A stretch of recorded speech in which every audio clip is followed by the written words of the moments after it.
Hola amigos, ¿qué tal? Bienvenidos a esta lección. Soy el doctor Sergio Aldaba y en esta ocasión quiero que me acompañen a este primer canto, es decir, el proemio al infierno de la Divina Comedia. El canto primero del infierno es la introducción a todo el poema de la Divina Comedia.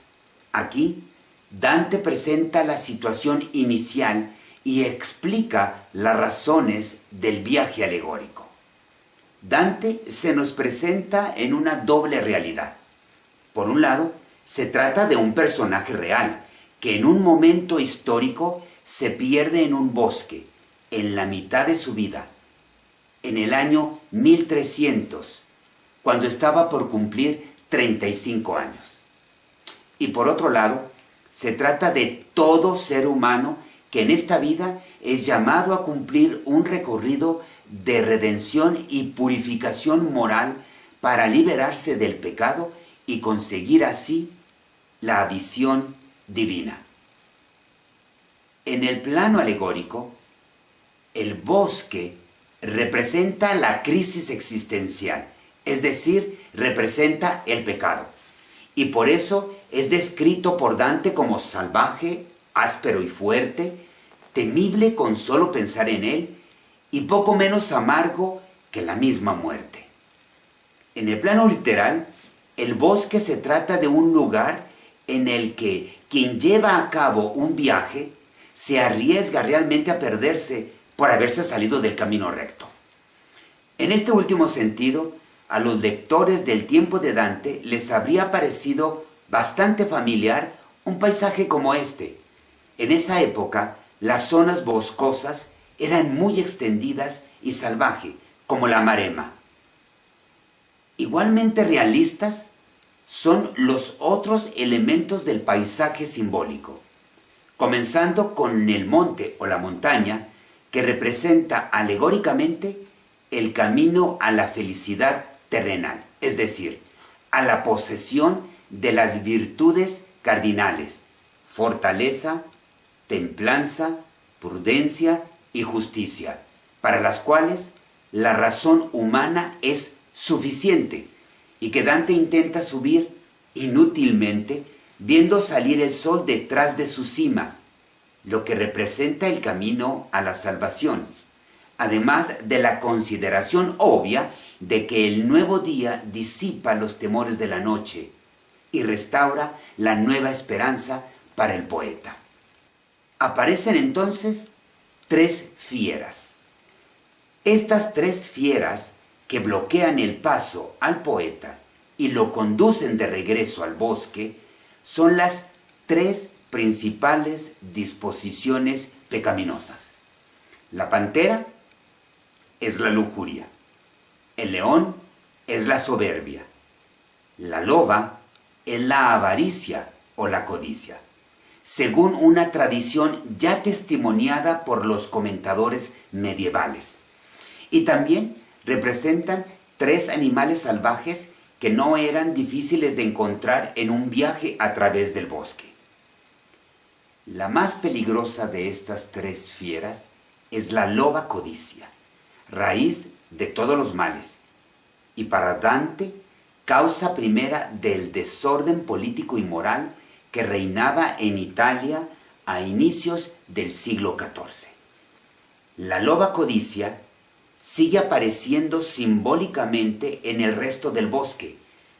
En muchos pasos del poema, Dante se arroja con fuerza en contra de la corrupción del mundo político y eclesiástico de su época, causada principalmente por la codicia del dinero. La loba se revela como un obstáculo insuperable y Dante lentamente se desliza de nuevo hacia el bosque, es decir, hacia el pecado. La segunda parte del canto tiene como protagonista a Virgilio, que será el primer guía de Dante en el viaje al más allá, y que es alegoría de la razón humana de los filósofos antiguos, guía suficiente para conducir al hombre hacia la plena posesión de las virtudes cardinales. Virgilio acude en auxilio del poeta de una manera inesperada, como una aparición fantasmal, tanto así que Dante le pregunta temerosamente si es una sombra o un hombre. La respuesta del poeta latino es una verdadera prosopopeya, como cuando se atribuye a las cosas inanimadas o abstractas las acciones y cualidades propias de los seres animados. Una elegante autopresentación en la que Virgilio no dice directamente su nombre, pues será Dante quien lo diga al final de sus palabras, y se manifiesta como el autor de la Eneida, el poema que era considerado la obra maestra de la literatura latina y cuyo protagonista, Eneas, es primordial en la tradición clásico-cristiana en cuanto que es el fundador de la estirpe romana e indirectamente de esa Roma que será el centro del imperio y de la iglesia.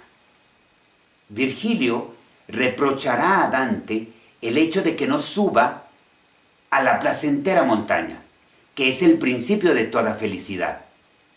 Y el poeta florentino responde señalándolo como su maestro, aquel de quien ha aprendido el alto estilo que le ha dado fama, invocando luego su ayuda contra la loba codicia, que lo atemoriza y constituye un bloqueo insuperable.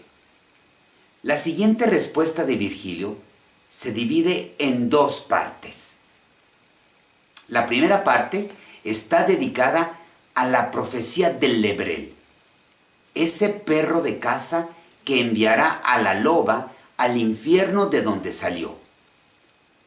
Y la segunda parte trata del viaje al más allá que Dante tendrá que afrontar si quiere escapar de ese lugar salvaje, y que con su ayuda visitará el infierno y el purgatorio, y que si ha de querer visitar también el paraíso, tendrá que esperar la guía de Beatriz, pues Virgilio es pagano y por lo tanto no es admitido en el reino de aquel Dios que no ha conocido.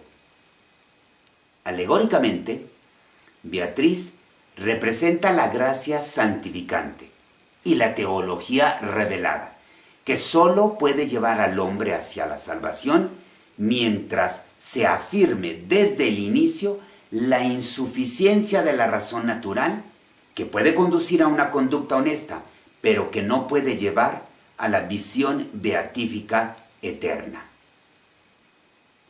Se ha discutido mucho acerca de por qué Dante escogió a Virgilio como guía en la primera parte del viaje. Dante podría haber escogido a un filósofo como Aristóteles o un personaje histórico como Catón. Sin embargo, en el medievo, Virgilio era considerado como un pensador a la altura de los grandes filósofos antiguos. Virgilio fue el principal escritor en la época del emperador Augusto, bajo el cual el mundo había conocido paz y justicia. Además, es interesante observar que después de este primer encuentro entre discípulo y maestro, se desarrollará una relación de afecto recíproco, en la que Virgilio tratará a Dante como a un hijo, y Dante lo tratará con un profundo respeto y deferencia, hasta el momento en que se separen en los últimos cantos de la cántica del purgatorio.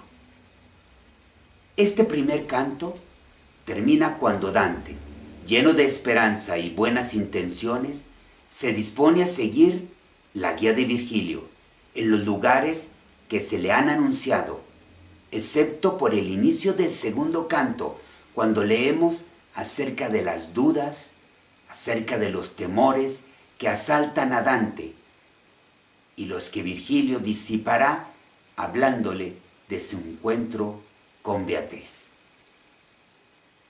Hasta la próxima.